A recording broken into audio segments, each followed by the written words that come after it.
T'es-tu déjà senti si petit face à la puissance de quelqu'un d'autre que ta propre voix te semblait n'être qu'un murmure dans une tempête? Et t'es-tu demandé ce qu'il se passerait si, juste une fois, tu décidais de crier plus fort que l'orage? Bonjour à toi, âme en quête d'histoire qui nous rappelle que la justice a parfois une mémoire d'éléphant.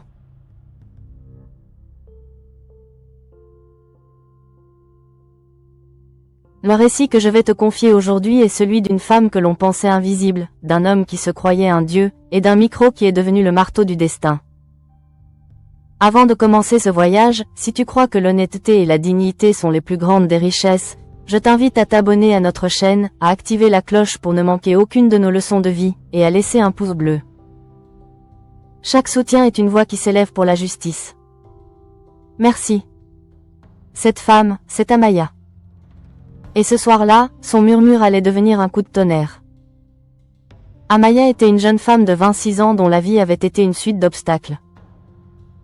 Orpheline depuis l'incendie qui avait ravi ses parents quand elle était enfant, elle avait grandi dans le système, passant d'un foyer à l'autre. La vie ne lui avait pas fait de cadeau.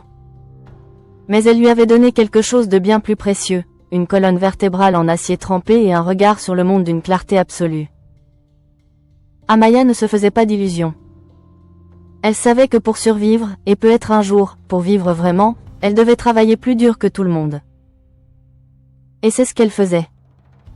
Son rêve, son secret, était de posséder un jour son propre petit restaurant.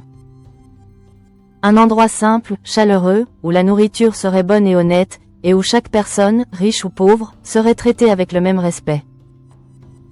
Pour financer ce rêve, elle enchaînait les petits boulots, et ce soir-là, elle était serveuse pour un traiteur de luxe, engagée pour le mariage le plus attendu de l'année.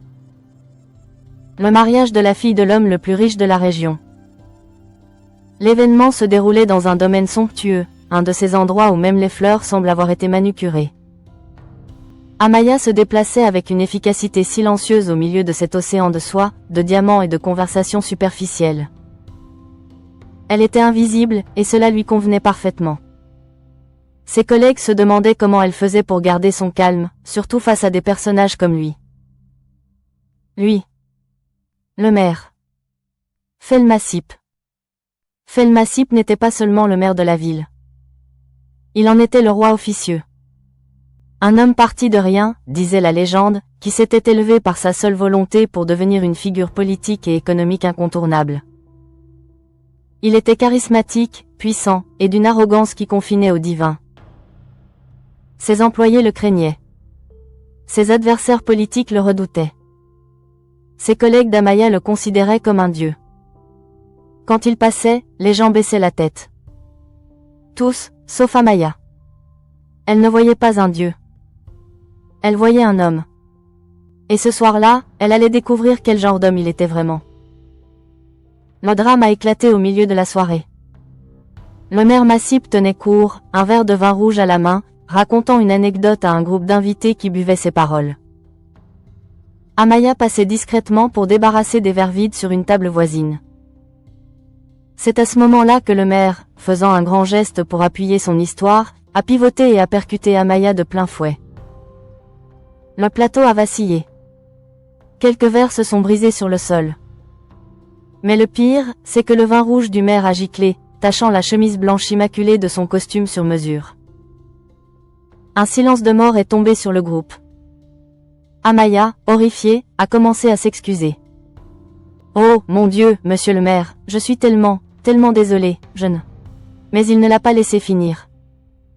Son visage, souriant une seconde auparavant, s'est transformé en un masque de fureur glaciale. Ce n'était pas l'accident qui l'énervait. C'était l'humiliation publique d'avoir été touché, sali, par une simple serveuse. « Imbécile !» a-t-il sifflé, sa voix basse mais portant plus que n'importe quel cri. « Regardez ce que vous avez fait. Vous ne pouvez pas faire attention ?» Il l'a regardée de haut, son regard la parcourant avec un dégoût infini. « C'est incroyable qu'on laisse des gens comme vous travailler dans des endroits comme celui-ci. Aucune grâce, aucune compétence. Probablement bonne à rien d'autre qu'à passer la serpillière. » Il a jeté sa serviette en tissu sur la tache de sa chemise. « Allez, nettoyez ça. Et fichez-moi le camp de ma vue. Vous me dégoûtez. » Chaque mot était un coup de fouet. Amaya est restée là, pétrifiée, le visage en feu, sous le regard gêné et apitoyé des invités. Personne n'a osé dire un mot pour la défendre. On ne défie pas un dieu. Elle a senti les larmes monter, des larmes de rage et d'humiliation. Mais elle a refusé de lui donner cette satisfaction.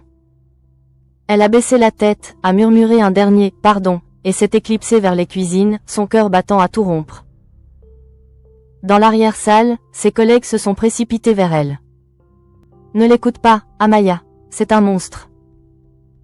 Tu devrais aller te reposer, tu es toute pâle. » Mais Amaya ne les écoutait pas. Elle s'est appuyée contre un mur froid, a fermé les yeux. Elle ne revoyait pas la scène qui venait de se passer. Elle revoyait un autre visage. Un visage plus jeune.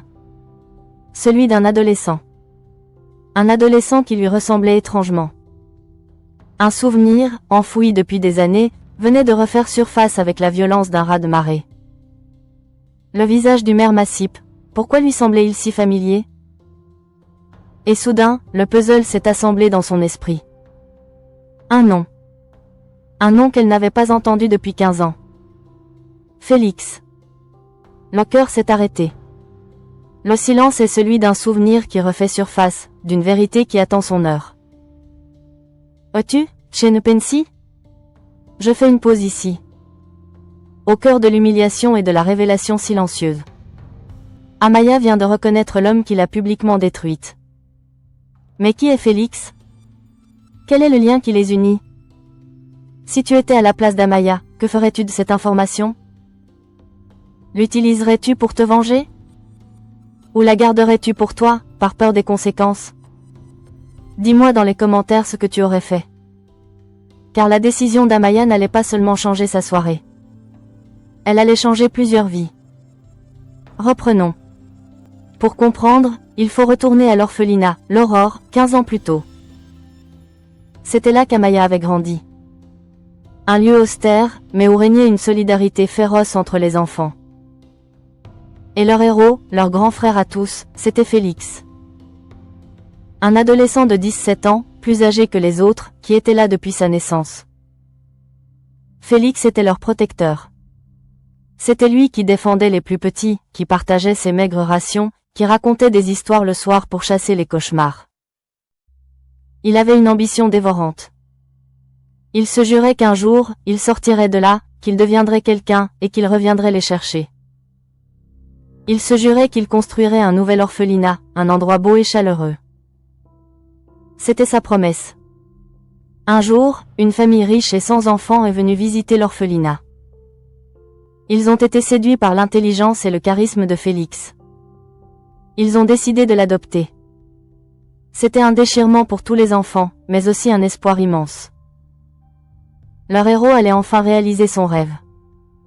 Le jour de son départ, il a réuni tous les petits, dont Amaya, qui avait alors 11 ans. « Je ne vous oublierai jamais », leur a-t-il promis, les larmes aux yeux. « Je reviendrai, c'est juré. » Il a changé de nom. Il a pris le nom de sa famille adoptive. Massip. Il est parti. Et il n'est jamais revenu. Fel Massip. Félix. C'était le même homme. L'adolescent qui jurait de protéger les faibles était devenu l'homme qui humiliait une serveuse. La promesse s'était transformée en mépris. Amaya a rouvert les yeux. Il n'y avait plus de larmes. Il n'y avait plus d'humiliation. Il y avait une colère froide, juste, et une détermination absolue. Il ne s'agissait plus d'elle. Il s'agissait de tous les enfants de l'Aurore. Il s'agissait d'une promesse trahie. Elle a attendu. Elle a attendu le moment des discours. Le père de la mariée a parlé. Le marié a parlé. Et puis, est venu le tour de l'invité d'honneur.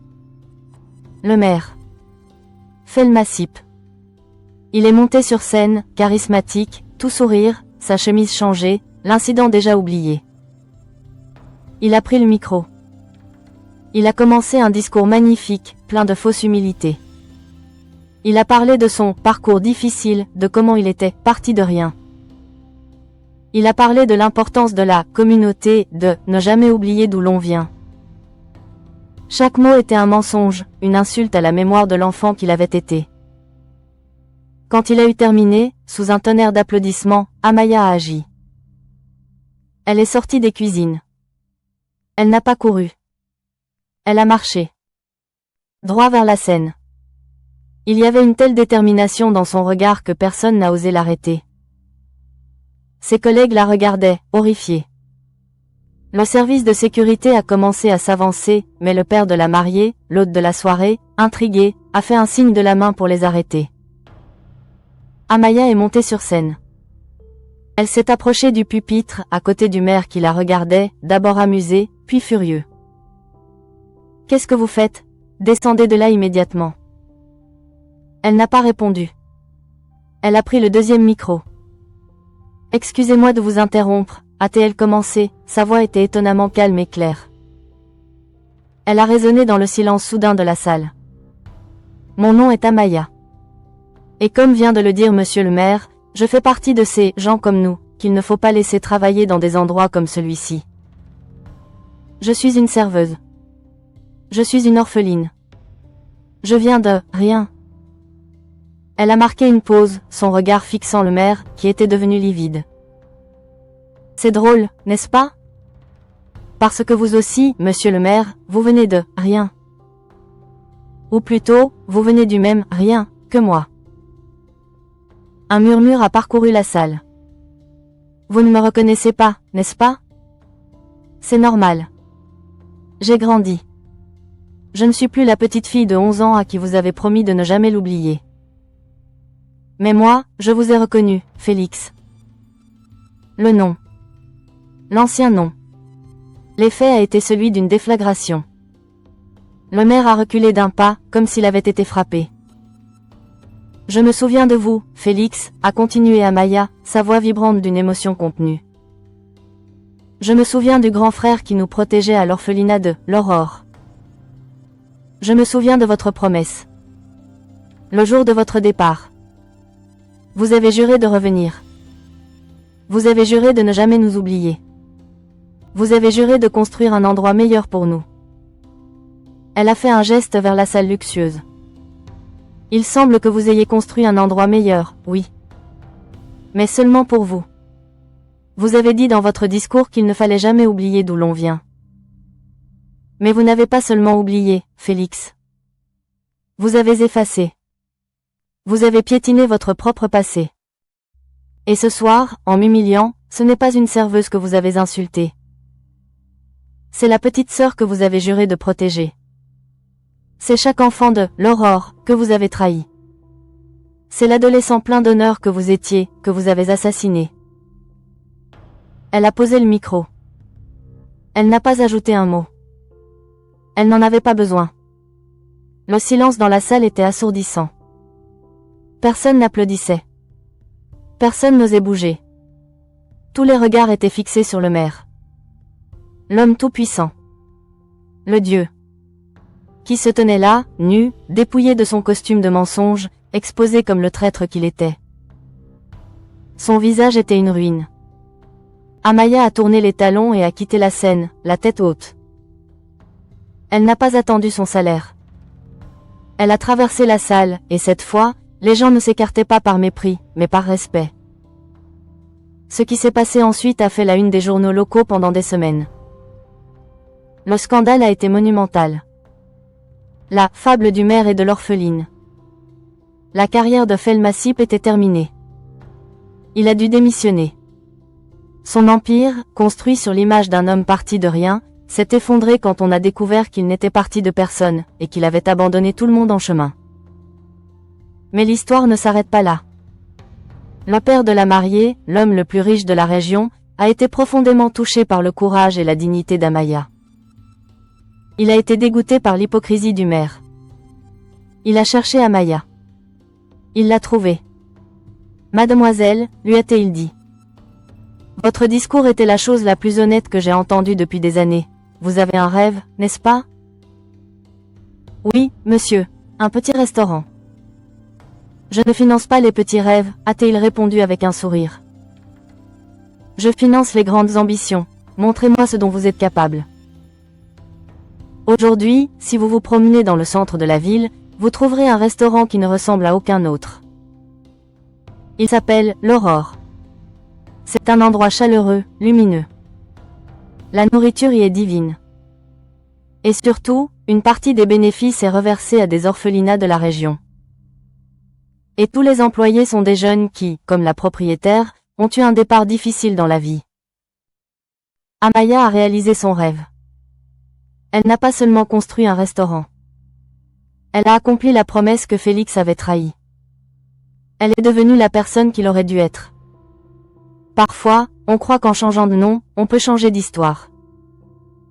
Mais nos racines sont plus profondes que nos ambitions. Et la vérité, même si elle est murmurée par la voix d'une serveuse invisible, a le pouvoir de faire tomber les dieux de leur piédestal.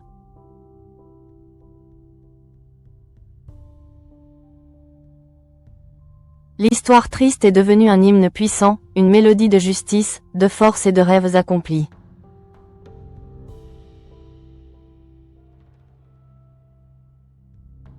L'histoire d'Amaya est celle d'une humiliation publique qui s'est transformée en une rédemption pour toute une communauté.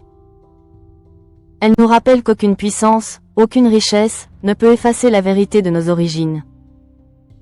Elle nous enseigne que la plus grande des forces n'est pas de s'élever au-dessus des autres, mais de ne jamais oublier ceux qui sont restés en bas. Ce récit de courage et de justice a fait résonner quelque chose en toi. Tu crois que la voix de la vérité peut faire trembler les empires, alors rejoins la grande famille des histoires de vie. Abonne-toi pour que la sagesse de nos récits continue de nous donner du courage. Active la cloche pour ne jamais manquer un moment de vérité.